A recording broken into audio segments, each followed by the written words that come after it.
and good evening. My name is Philip Choi, and with me is Hannah Tarver, reporting from Baltimore, Maryland. And I'm here with tonight's top stories from 1979 to 1981. In political news, Republican candidate Ronald Reagan has won the presidential election against the Democratic nominee and previous Commander-in-Chief, Jimmy Carter. Carter was widely criticized for being an incompetent president, especially on the foreign policy side of things. The Iran hostage crisis was one example. 52 American diplomats were held hostage for 444 days, and President Carter rushed to find a solution. However, he stayed in the White House for 100 days, isolated and shut off to the public. The crisis ended with the failed rescue operation called Operation Eagle Claw, which left 8 Americans dead.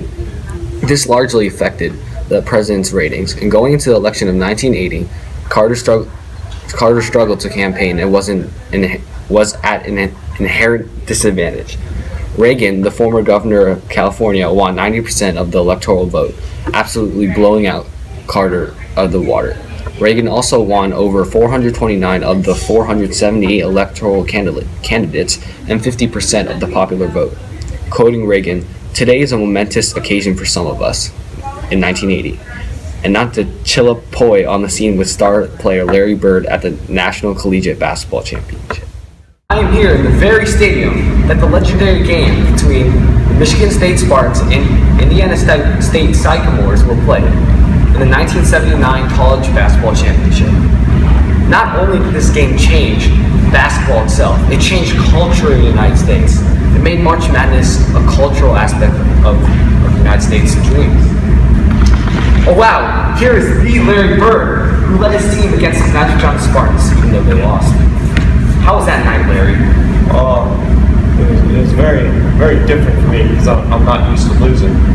Why do you think we lost that night? Well, I think we lost because we didn't score as many points as they did. So, what is the future hold for you? I'm probably going to play some more basketball, and then maybe I'll make enough money where I can own a basketball team, and then maybe from Indiana, I can buy the Indiana team, something like that. Well, Larry, we really appreciate the effort you put up that night. Alright, we'll leave you to your work. And now a commercial break from our sponsors.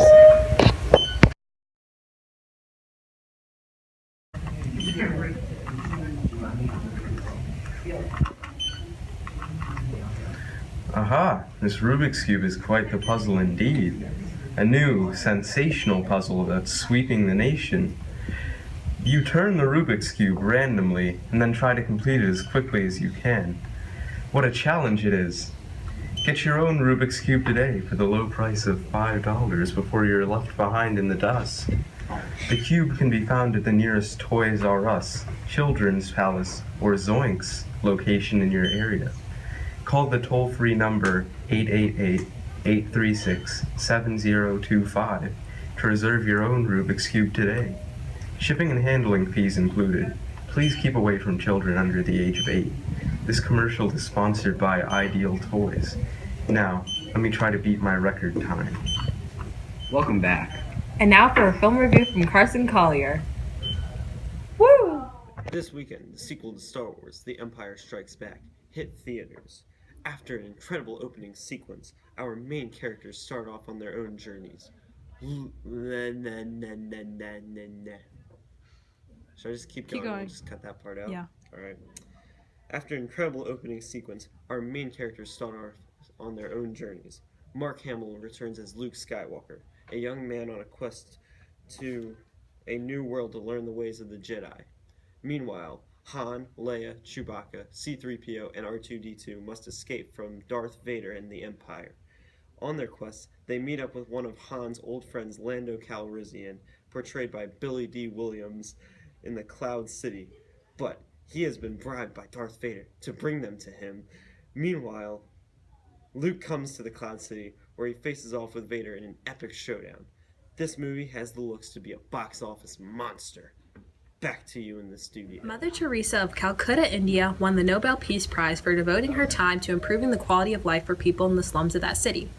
The not-informed teacher left the education field, allotting her life to help, quote, the hungry, the naked, the homeless, the crippled, The blind, the leapers, all the people who feel unwanted, unloved, uncared for throughout society, people who have become a burden to the society and are shunned by everyone.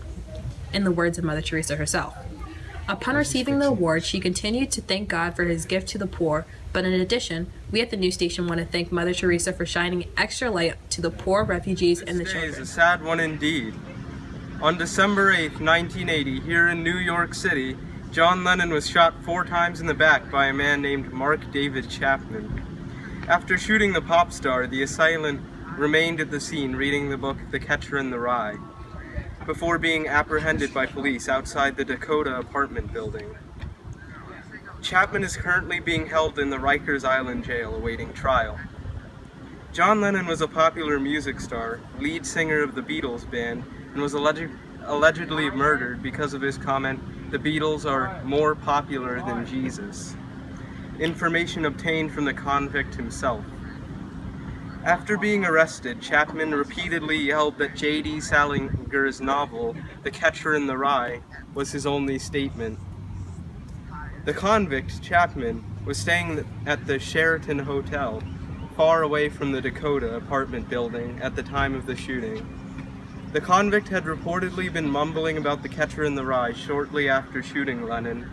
Stations from around the country have switched to playing Beatles music and John Lennon's own singles in remembrance for the deceased singer.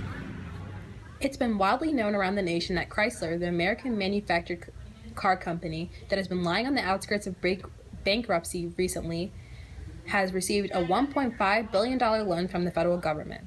Chrysler initially found themselves in this position because of poor strategic business decisions. Influenced by other international car companies, Chrysler decided to expand their business internationally as well. However, at the time they decided to expand, there were 2 Arab oil strikes and a gasoline crisis. Chrysler's poor quality gas-guzzling vehicles weren't the most favorable item on the market as compared to a more energy-efficient German or Italian or Japanese car. The big question all Americans are asking, did this decision cause more harm than good? Some Americans would argue that using American tax money for commercial use is a horrible decision. However, personally, I believe this decision was beneficial to all because we as a nation are promoting our own U.S. business, protecting American jobs, and honestly, our nation's morale would collapse without Chrysler. This just in, the Tehran hostage crisis has officially ended after 444 days. This brings many people joy as all 52 U.S. hostages were released after the embassy was taken over by a group of Iranian students. We have news that this occurred directly following the newly sworn-in President Ronald Reagan's inaugural address. This is great news that given the last rescue attempt, Operation Eagle Claw led to the death of 8 U.S. servicemen and injuring several others. So I guess we could say that Ronald Reagan's term in office is off to a great start.